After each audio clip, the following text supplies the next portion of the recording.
Hello, my name is Thomas, and welcome to the second part of the User Interface Guide for Adobe Photoshop 2020. In this video, we're going to be talking about the basics of the user interface for Adobe Photoshop. In the first part, we talked about setting up the document and how to get all the specifications for your document right. And in this video, we're going to be talking about some of the tools, some of the basic tools that you can use to get yourself started with Adobe Photoshop. So to start with, your document should look something along these lines. It might be a different color, it might be a different shape. Overall, the dimensions are going to be somewhat similar, and we can move on from there. So to start, we're going to go through the main areas, and I'll explain to you what these areas are kind of for, and how to navigate. So on the left side here, you have your toolbar. It has all of the tools, all the brushes that you'll be using when you're working on your document. Up here you have your window toolbar. It serves a variety of functions. Some of it is working with the file itself. Some is working with making edits to your document. So canvas size, the layers, type, various other things. And if your window doesn't look exactly like this, it shouldn't be too much of a problem. But if you start clicking stuff and just want to go back, going to Window, Workspace, and if Essentials isn't clicked, click it. And if it is, and you just want to reset Essentials, it'll reset your stuff over here as well as over here. So next we have a Properties window. Depending on the tool you're using, it'll change buttons. And each tool has its own special properties, and we'll get into some of those when we start going over the tools. Over on the right side here is your kind of panels. So here you have your colors, swatches, gradients, patterns, learn library adjustments, layers, channels, and paths. Some of these are more important than others, and I certainly like to rearrange my properties panels so that way they're not as messy, a little bit more streamlined. And these are fully modifiable. So if so what I did there was I clicked, I'll put it back. So what I did was I just clicked in this empty space, clicked and dragged, and you can see that you can drag it around. You can kind of put it somewhere. And you can even put it in some interesting spaces. So you just have to look around and look for a place where it has that blue bar. You can place it at the bottom, you can place it on the sides. I thought you could place it on top, but I guess not. You can also put it as a secondary right panel. And whenever you see that new blue bar, you just let go. So in my case, what you can also do is put it with other panels. So you can see if I drag the panel group over to this panel group, you can see that the box itself lights up in blue. So what I can do is I can drag and drop in there, and you can see they've been added to like the tab list. So I can go through them, go through layers, whatnot. And say you don't want a certain panel like this paths one. We don't have any paths, and I typically don't use it very much. So what I can do is I can close that tab, and if you want to just flat out close everything, we'll do it with this one because we're also going to be getting rid of this one. If you just want to get rid of all of these at once, you can say close tab group. Click that and it'll all be gone. And you can add all of these back. If you go to Window, here's all the different properties or all the panels that you can choose. So you can get all of them back. The paths one, the patterns, they're all right here. So yeah, what I'm going to do is I'm going to adjust my panels to my liking.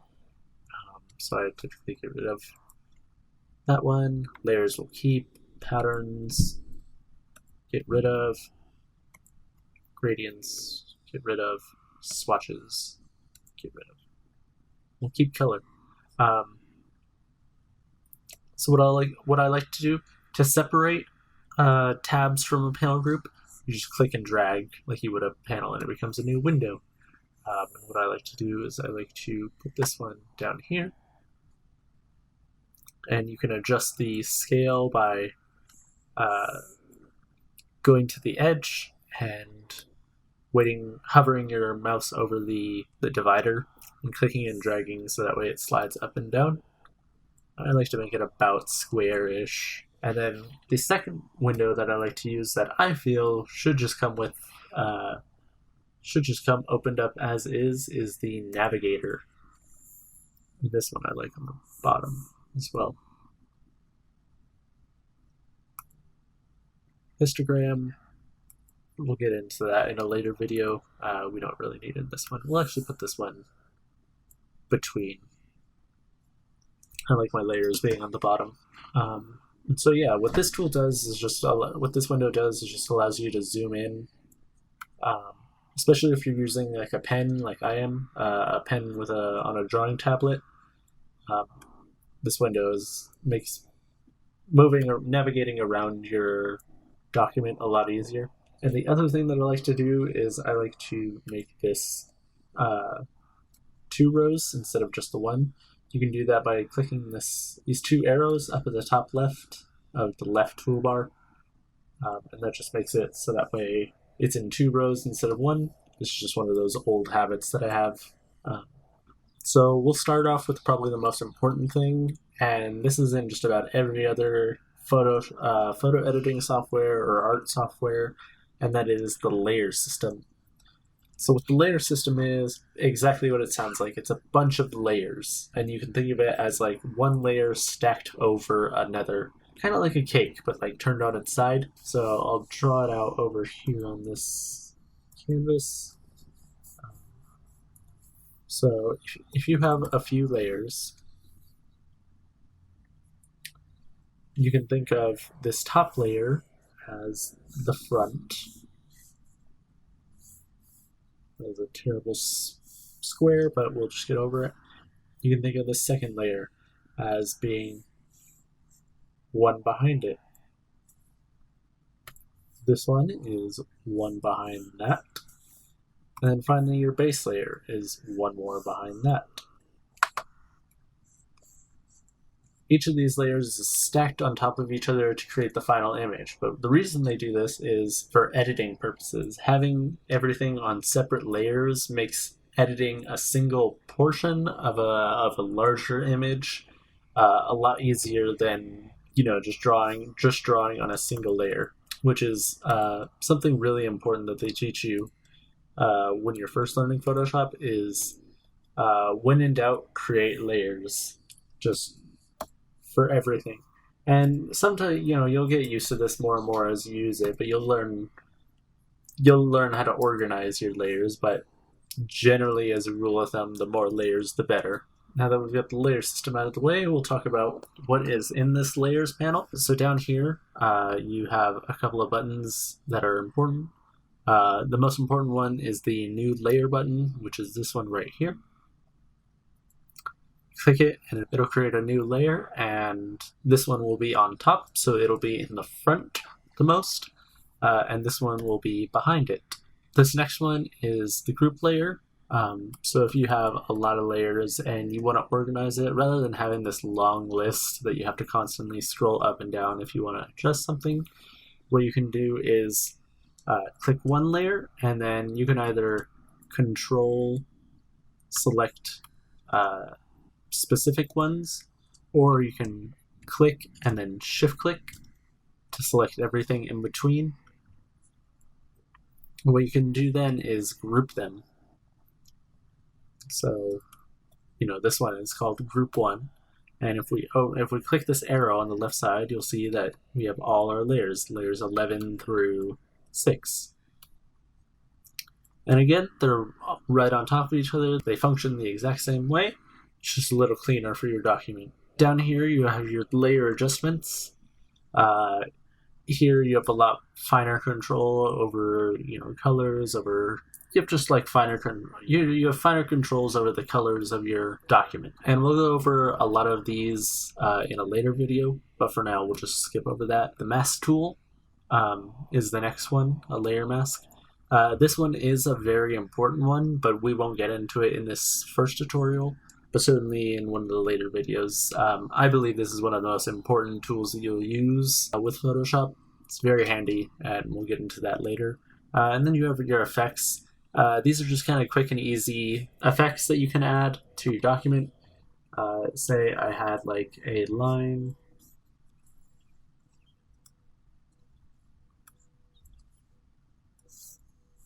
There we go.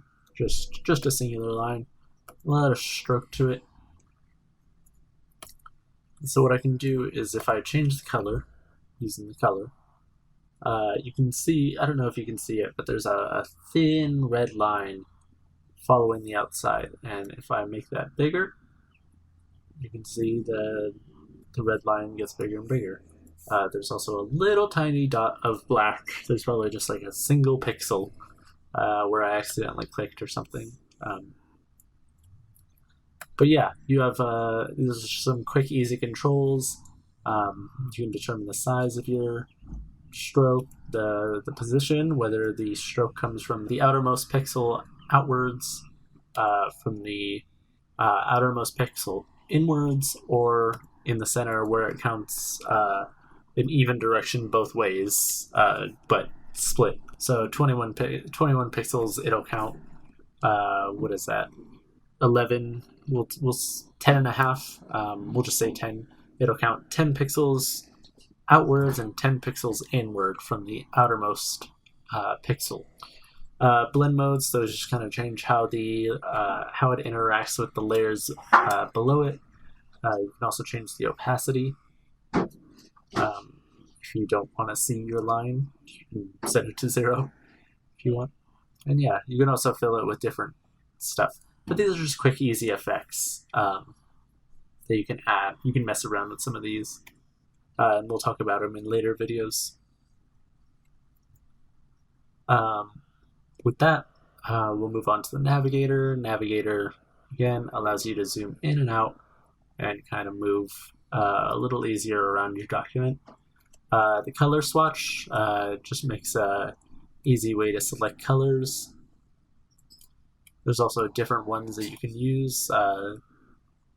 If you select these 3-4 bars in the upper right, you can choose the kinds of color picker you want. If you've used Krita before, you'll recognize this one. It's a weird one, but it works. For me, I just like the hue cube. I also need to move back my layers, my properties panels. Okay, I had a little bit of weirdness with the layers panel closing on me. I ended up having to. It was showing the properties panel. It was showing the tab, but it wasn't showing any of this information, all the buttons. So I just had to close the tab and then re-add it through the windows. So Windows, layers, and then re-added it into the stack. In the next one, we'll go over to the left toolbar, and I'll just go over the more important tools, the more basic tools. We won't get into all of them in this video, but in the next one for sure. So the first one is the Move tool. With this, it just allows you to move stuff on the different layers. On this layer, you can see in the preview, there's a little line right there saying that this is what's on the layer. So if I just use the grab tool, I can grab it, move it around. Nothing special. You can use auto select up here if you have stuff that's pretty easily recognized by yourself. You can use auto select, and that'll automatically it'll automatically go to the layer that it's on.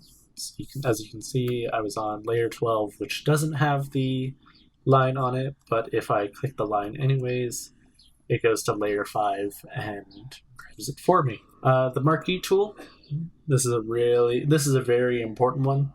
On the surface, it doesn't look like it does much. It just kind of draws empty squares that don't do anything by themselves. What these do is allow you to specify the area you want to affect. So if I want to draw a line over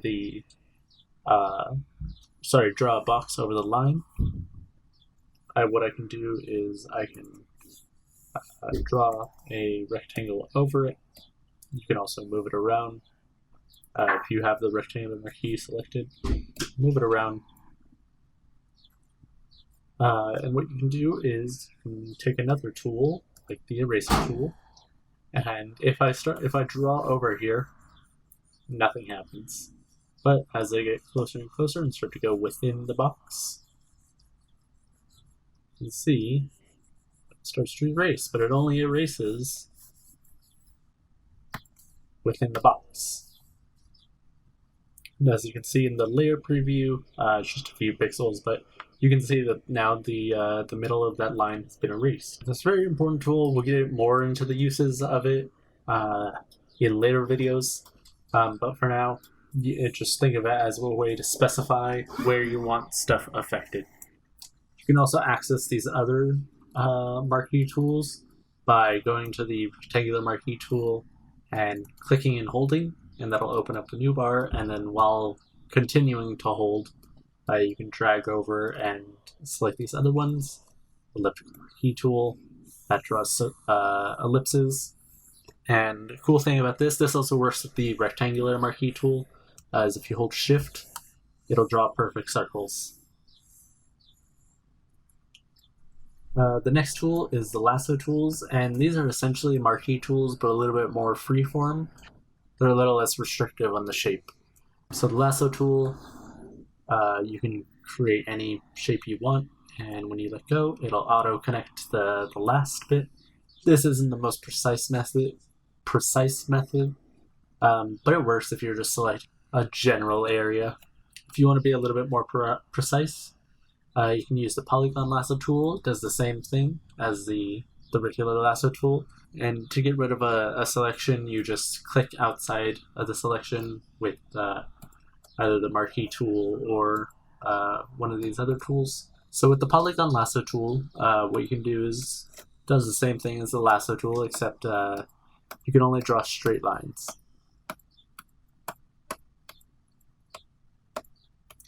Bum, bum, bum, bum. And then what you can do is you can double click, and that'll connect.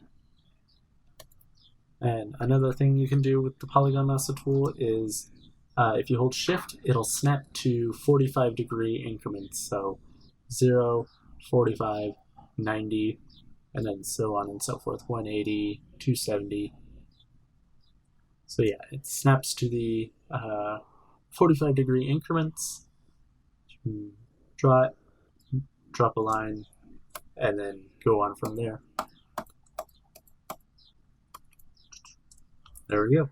That's a selection. Move it around. The next tool is the magnetic lasso tool. And what this tool does is it detects contrast between pixels in an image or in your document, and will try and do its best to keep the line on that line of contrast. So like right here, we have a perfect example. So if I want to select this this black line, what I can do is I can take the polygon lasso tool and I can click on the edge, and you can see it'll start creating little lines, little hatch marks. And I have this set to the highest frequency, so it's putting down a lot of lines. And keep going around. I'll get to the end, and as you can see on the cursor, a little circle appears right next to the cursor, and that just kind of shows you that, like, yes, it's done. You can finish the loop. So I'll do that, and it's nearly perfectly selected this line, and you can do various things with that. You can free transform it and have it move it to a different area. Just kind of do what you want with it. Again, it's just a fancy marquee tool. That's all these first few tools are. Next one is the magic wand and the quick selection tool. These two do the same thing, just in different fashions. With the quick selection tool, you can quickly select. You can just drag over It doesn't really work great here because I don't have a whole lot, but if I had like a figure, if I had a subject that I wanted to quickly select and they were in a, on a perfect background, you could select them very easily by just clicking and dragging over their body, and it'll create a marquee around them. With the Magic Wand tool, it does the same thing. It's just a little bit more on the precise side. It's looking more for color. It's looking more for color, so whatever color you pick, it'll just select that color. You can see the little lines going around, little marquee lines. The next tool we'll go over is the crop tool. And if we go back outwards, the crop tool is right here. If you select it, you'll see that these border box comes and surrounds your document. And what you can do is you can just crop your document if you want to. Whatever is within these boxes is what'll be left. If I just want there and there, and then hit enter, now my document has changed to fit that cropping. Alright, the next tool is your brush tool, and this is probably one of your most important tools when working with Photoshop, as it kind of does everything.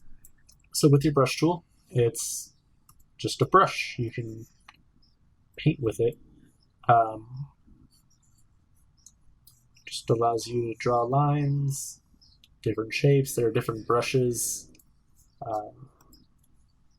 There are different brushes that you can pick that do different things. Go a little bigger. So see how that is a lot different than these ones. That paintbrush stroke is a lot different from this one. They have a lot of different uses, and there's a lot of downloadable ones that you can get online that accomplish wildly different things. I'm sure if I made that one bigger. We'll actually get our screen back to the normal size, and you can see it makes that kind of brush stroke. If I drag it, you see it creates a different kind of line. And so that's the big thing with the paintbrush, is that there's just so much. I just want to close the tab group. There's a lot you can do with it. It's a very versatile tool, and we'll go over how to change brushes and how to pick colors in just a little bit. Just get through the rest of these tools. So the next one is the eraser tool, and it's literally all it sounds like. It's an eraser for your paintbrush. Nothing very special about that. Just an eraser. Next one is the fill tool. Again, just whatever color you pick, and click on the screen. Unrestricted, it'll just fill up the whole screen. What it's essentially doing is replacing the color that you click on. In this case, I picked white, but if I want to replace the black strokes with red, I can click on them and make them red. And if I want to make the background, I don't know, a greenish color, a minty green, I just select the white, and there we go. Now the white is green and the black is red. Another important tool is actually hidden within the paint bucket tool. It's the gradient tool. This one might actually be the default one. I might just have it set to a different one. But the gradient tool you can find either within the paint bucket tool, or it might be just right there. So the gradient tool allows you to draw gradients. So with this, you can draw gradients. You just click and drag, and that'll decide the direction of the gradient. And we'll get more into the tools. We'll get more into how to use these tools in a later video. The next tool is the text tool. This one's a really important one. Click drag to draw a text box. You can then type in whatever text you want. Photoshop demo. This one I actually have really weird. I have no idea why it's doing what it's doing, but there we go. There we go. So you can just draw a text box. It'll actually create a new layer specifically for text. And yeah, there's not a whole lot about that. We'll talk more about how to use the tool later. And then finally, the last two, it's more just one thing, is your foreground and background color. As you can see, there's two colors, green and red. Normally they're set to black and white, which you can reset with this little button right here in the bottom left corner of them. But if you want to change the color, you can click on the foreground or the background color that you want. Pick a color if you want the blue and the greeny color. You can have that. And those aren't incredibly important, other than the fact that whatever foreground color is, that'll be what your paintbrush paints in. So right now it's in the purpley blue color, but if I switch them, so that way the green is in the foreground and the blue is in the background, now it'll draw green. And so the final area that we'll be discussing is your upper toolbar. Here you can find the file stuff, a new document, open document. It's just like Microsoft Word or whatever. Just about every single program has this. New, open, recent projects. These are all your recent projects, which I have quite a few. You can close all your Photoshop documents, save and save as, and then we have some other ones. Export. I use quick export as PNG a lot. Just save whatever you have as an image real quick, rather than going to files, save as, and then saving as a PNG, and then saving. It just makes the process a lot easier. So file, export, boom, and then desktop, whatever, pop. But yeah, there's not a whole lot of important stuff for beginners. The edit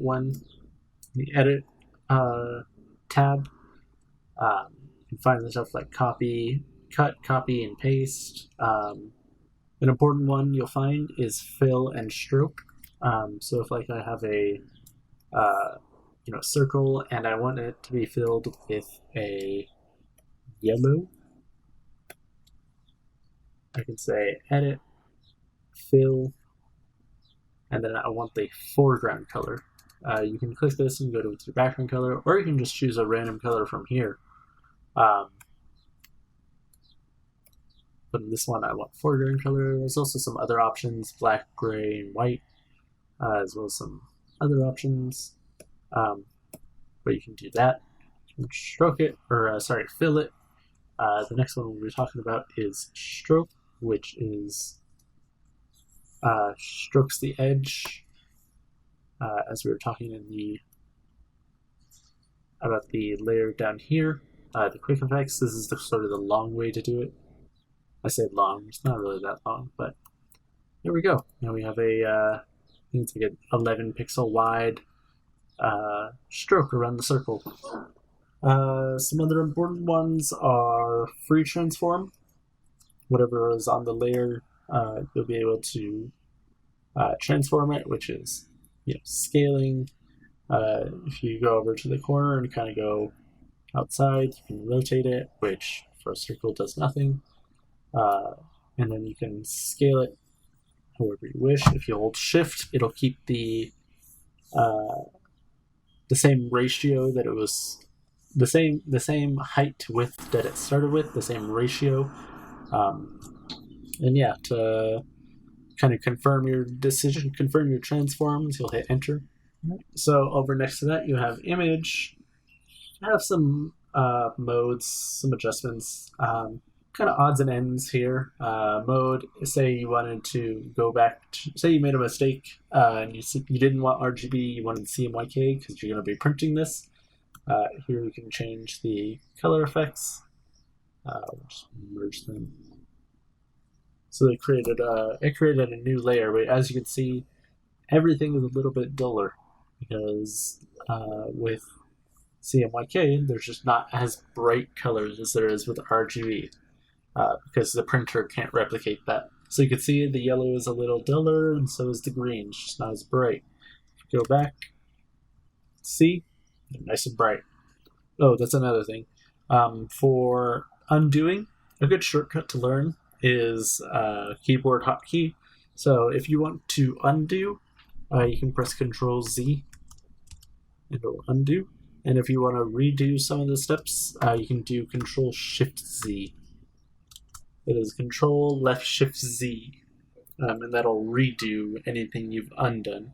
To a degree, there's kind of certain situations where it doesn't work as you would wish it did, but you'll figure that out as you go. With layer, not really anything different that can't already be done here. New layers, duplicate layers, you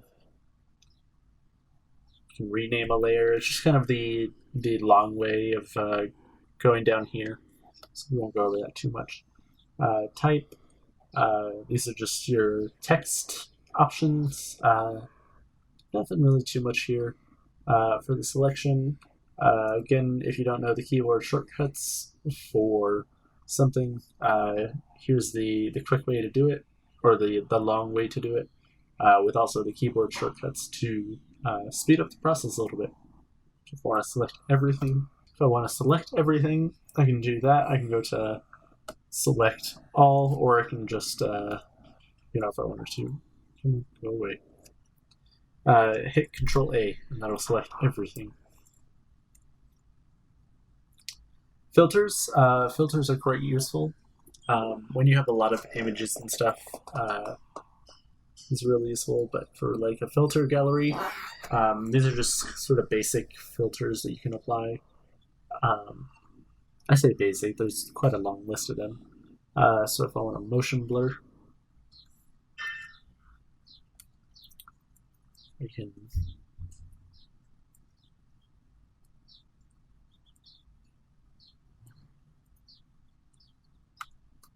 change the appearance. So yeah, that kind of gives it a little bit of motion. 3D, we won't worry about that. View, these are just things to, again, if you don't know the keyboard shortcuts, you'll find them here. So if you want to zoom in, there you go. Zoom out there. I just use the navigator because it's a lot quicker. View. Some of the things that are helpful are stuff like the rulers, which appear on the sides right here, at the top. So right now it's in pixels because that's what the document is in. And then also show new grid. There's also guides. I think depending on which preset you set, decides if you can have some of these other things or not. Yeah, we'll just keep it there. Windows, these are just the panels that you get on the right side over here. Just different ones that you can check. You can check out some of these. Histogram, if you're working with a picture and you want to see how where the red, greens, and blues are, you can use this. And then the help page if you have any questions you need answering. Photoshop also has their own set of tutorials that you can follow. But yeah, for now, I think that covers everything that a beginner should know to get their feet wet with Photoshop. And in the next video, we'll talk more about some of the ways to use the tools that we've talked about today.